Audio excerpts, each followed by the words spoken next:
अरुण जी, बिल्कुल जो जो जरूरी मुद्दे हैं आपको पता है कि उनको गैर जरूरी कर दिया जाता है, खास तौर पर अगर वो मुद्दे विपक्ष से जुड़े हों। लगातार कांग्रेस की तरफ से प्रेस कॉन्फ्रेंसेस जो है वो की जा रही हैं। हमने देखा था सुप्रिया शेनित ने किस तरह से पूरे 7 जो घोटाले हैं उनके बारे में बताया था, लेकिन उसके बावजूद भी इसको लेकर मीडिया खामोश है और इस पर कोई चर्चा नहीं कर रहा। वो सबको पता है क्यों। लेकिन जो फिलहाल जो राजनीतिक डेवलपमेंट हो रहे हैं खासतौर पर इंडिया गठबंधन को लेकर, और जिस तरह की एक भ्रम की स्थिति फैलाने की कोशिश की जा रही है, कामयाबी नहीं मिली है, कोशिश की जा रही है, आपको लगता है कि आगे आने वाले दिनों में इस तरह की खबरें हमें और अभी देखने के लिए मिल सकती हैं? हालांकि जब वही मीडिया जब सर्वे कराता है तो उसमें साफ तौर पर ये निकल कर आता है कि 65%, क्योंकि एबीपी एक बड़ा न्यूज चैनल है, जो चंद 2-3 जो बड़े न्यूज चैनल हैं, टॉप न्यूज चैनल उनमें से एक है। तो अगर ये सर्वे कराता है और उसमें भी अगर 65% ये कहा जाए कि इंडिया गठबंधन के साथ है, तो जाहिर सी बात है आगे और इस तरह की खबरें ज्यादा देखने के लिए मिलेंगी जो भ्रम फैलाएंगी और बौखलाहट भी और बढ़ेगी। बुशरा जी, देखिए, जिनका जो काम है ना वो सारे लोग बड़ी शिद्दत से कर रहे हैं। मीडिया को यही टास्क दिया गया है, वो है अपोजिशन को शूट करने का, और ये काम वो सफलतापूर्वक पिछले 9 साल से 9.25 साल से लगातार करते आ रहे हैं, एक आज्ञाकारी बच्चे की तरह, आज्ञाकारी शिष्य की तरह। अब सवाल ये है कि जो आपने कहा, जो पूरा पंकज जी ने कहा, अगर इसको आप लब्बो-लुआब इसका आप देखेंगे तो इसमें कुछ बहुत ही गंभीर बातें हैं। पहली बात यह है कि ध्यान किस चीज से हटाना है। एक बात का रेफरेंस आपने दिया कि 7 घोटाले सीएजी ने दिखाए और उसको दबाना है, तो उससे ध्यान कैसे हटेगा कि अरविंद केजरीवाल बनाम कांग्रेस कर दो, बंगाल में ले जाओ, महाराष्ट्र में ले जाओ, एंड लाइक दैट। हकीकत क्या है, थोड़ी सी जल्दबाजी अगर हम ना करें तो राजनीतिक घटनाक्रम अपनी गति से चलते हैं, मेरे और आपके और किसी के कहने से नहीं चलते। हकीकत यह है कि जो ये इंडिया गठबंधन है, इसका जो आकार लिया जाना है वो लिया जाएगा नवंबर दिसंबर में फाइनली सीटों के हिसाब से।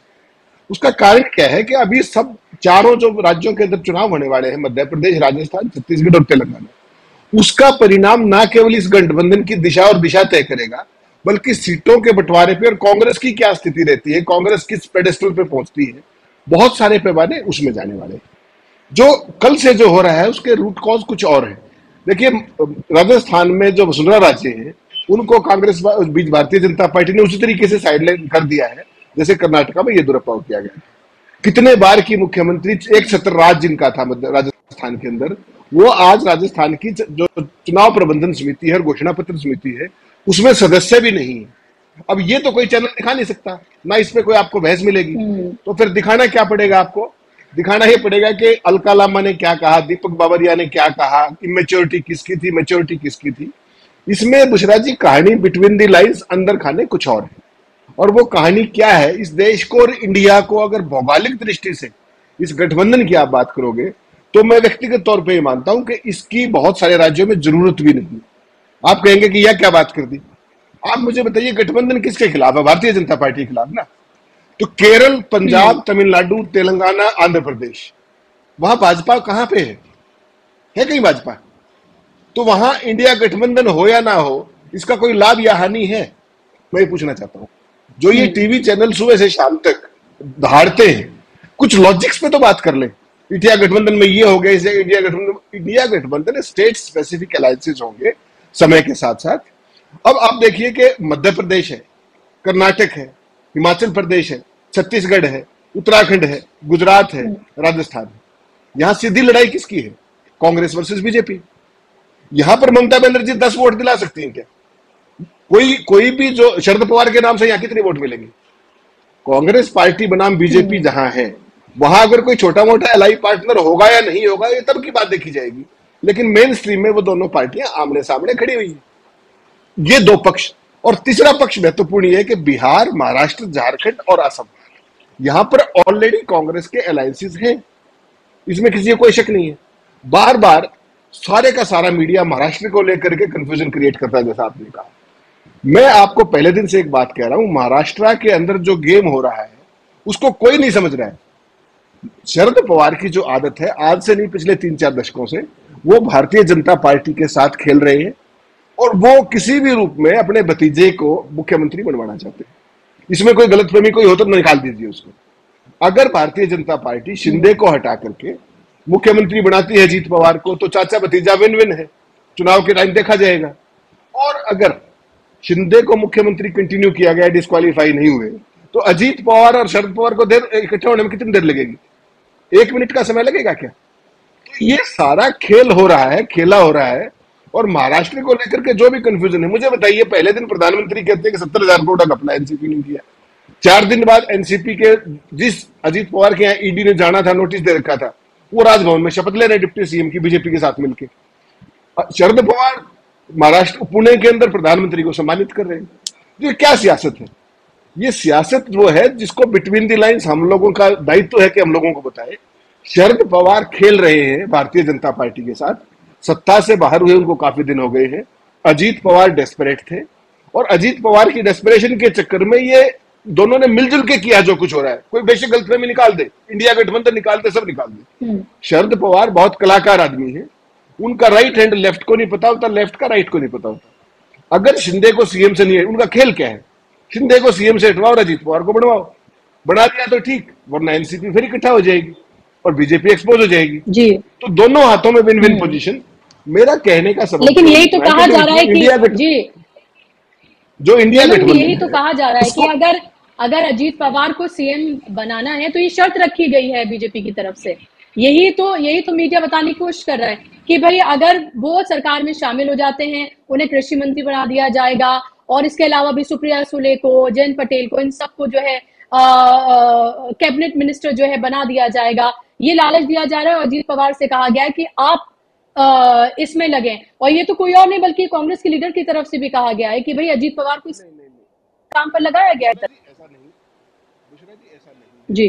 शरद पवार के पूरे खेल को समझिए। वो अपने परिवार को किसी भी कारण से, जब तक उनकी बेटी सेटल नहीं हो जाती as a party leader NCP की एक छत्र, तब तक उनको खेल करना मजबूरी है। ना तो वो अजीत पवार को छोड़ सकते हैं और ना सुप्रिया सुले को छोड़ सकते हैं। शरद पवार का गेम सिंपल है, वो इस गठबंधन के साथ कभी नहीं जाएंगे, एनडीए के साथ कभी नहीं जाएंगे। Mark my words for all times to come. वो केवल क्या कर रहे हैं, अजीत पवार सीएम बनते हैं तो बनने दीजिए 1.5 साल, क्योंकि अगले साल अक्टूबर में महाराष्ट्र में भी चुनाव है विधानसभा का, तब की तब देखेंगे वो। आज की तारीख में उनका गेम ये है कि शरद पवार किसी भी रूप में या तो महाराष्ट्र की सत्ता आ जाए उनके भतीजे के पास, वो उसके बावजूद भी ना तो खुद मंत्री बनेंगे कैबिनेट में और ना उनकी बेटी बनेगी। Mark my words for all times to come. केवल खेल इतना है कि किसी तरीके से परिवार का जो अंदरूनी खींचतान चल रही है वो शांति रहे और अगले साल अक्टूबर तक जिस भी तरीके से अगर नहीं बने अजीत पवार सीएम तो वापस आ जाएंगे एनसीपी में। पहले भी उन्होंने डिप्टी सीएम की शपथ ली थी फडणवीस के साथ, कोई नई बात नहीं है इनके लिए। तो ये हम सब लोगों को समझना पड़ेगा कि जो बीजेपी का जो डर्टी ट्रिक्स डिपार्टमेंट है, जो मीडिया को एक लाइन देता है और सुपारी मीडिया सारा उस पर सुबह शाम तक कीर्तन करता है, उसके कारण क्या है? कारण असली मुद्दों से ध्यान को हटाना है। भारतीय जनता पार्टी की जो इंटरनल जो फॉल्ट लाइन्स है उनको उबालने से रोकना है और किसी भी तरीके से एनडीए इंडिया गठबंधन को फायरिंग लाइन में रखना है ताकि कंफ्यूजन रहे और लोग ये माने कि ये तो सत्ता में आने से पहले ही लड़ रहे हैं। भारतीय जनता पार्टी का एक सूत्रीय एजेंडा ये है और जितना भी मेन स्ट्रीम मीडिया है जिसकी आप बात कर रहे थे, they are an arm of NDA, they are an arm of BJP dirty tricks department. तो इनका सारा इनको सुबह एक लाइन दी जाती है और शाम को दूसरी लाइन दी जाती है। वरना मुझे ये बताओ कि हिंदी और अंग्रेजी के 10 चैनल और सब पे एक ही मुद्दे पर एक ही समय में बहस हो रही होती है और वही नैरेटिव होता है, वही एडजेक्टिव होता है। तो ये क्या है बेसिकली? तो इंडिया गठबंधन के नेताओं को इस बात से एग्जैक्टली इंडिया गठबंधन के नेताओं को यह समझना पड़ेगा कि they should not jump their guns before time. मुझे ये बताइए कि अलका लांबा अगर कल ये कह रही थी कि हम 7 सीटों में चुनाव लड़ेंगे तो क्या गलत कह रही थी? वो नहीं लड़ना चाहिए, नई तैयारी करनी चाहिए। पंजाब में अगर कांग्रेस ये कहती कि हम 13 सीटों पर चुनाव लड़ेंगे तो नई तैयारी करनी चाहिए। देखिए, हर पार्टी की अपनी पोस्चरिंग होती है, लेकिन सवाल ये है कि जो पार्टियों के प्रभारी हैं वो इन सेंसिटिविटीज को समझे। मुझे एक बात आइए, अगर सारी पार्टियों के अंदर इतना बढ़िया कोऑर्डिनेशन होता है इन 13-26 पार्टियों में, तो ये कांग्रेस का हिस्सा होती। ममता बनर्जी कौन है? ममता बनर्जी कांग्रेस की नेता थी, वो कांग्रेस से टूट के गई ना, इसका मतलब कोई ना कोई मतभेद है और जो इरिवर्सिबल है। शरद पवार कांग्रेस के वरिष्ठतम नेता थे, उन्होंने एनसीपी कब बनाई थी? कोई उनके अंदर थे ना कहीं मतभेद, तभी तो उन्होंने पार्टी बनाई।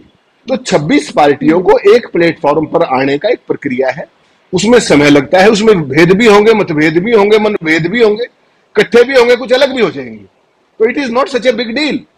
इश्यू इज कि किन मुद्दों के ऊपर बीजेपी को, एनडीए को घेर सकते हैं, नहीं घेर सकते, कितनी मैच्योरिटी के साथ घेर सकते हैं, कहां कहां घेरा जाना है, कहां कहां घेरने की जरूरत नहीं।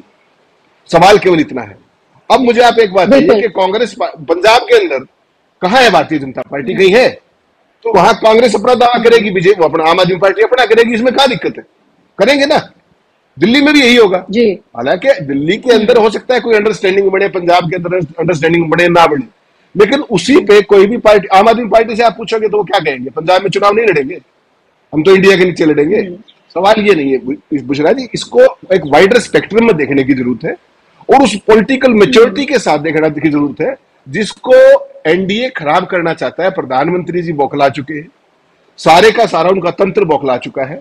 येन केन प्रकरण किसी भी कारण से, छोटा बड़ा हो ना हो, इंडिया गठबंधन को लाइमलाइट में रखना है for all the negative reasons. So we have to understand that. और पॉलिटिकल पार्टीज जो इंडिया गठबंधन की है, they also have to understand what is going around and how they are not suppose to walk into their trap. They should not walk into the trap. जी, simple सी कहानी जी, वही जाहिर सी बात है, उस ट्रैप में